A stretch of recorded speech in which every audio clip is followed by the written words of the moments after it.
Saudaraku, laga PSKC Cimahi versus Persiraja Banda Aceh berlangsung pada 2 Oktober 2024 di Stadion Sijalak Harupat Bandung.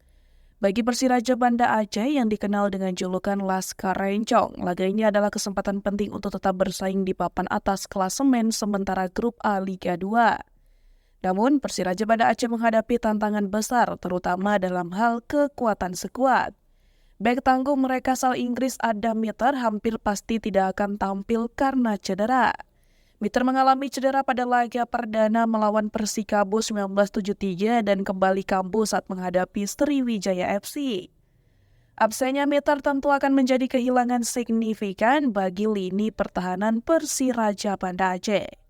Pelatih kepala Persiraja Ahyar Ilyas menyebut cedera yang dialami pemainnya itu merupakan sebuah kerugian untuk tim.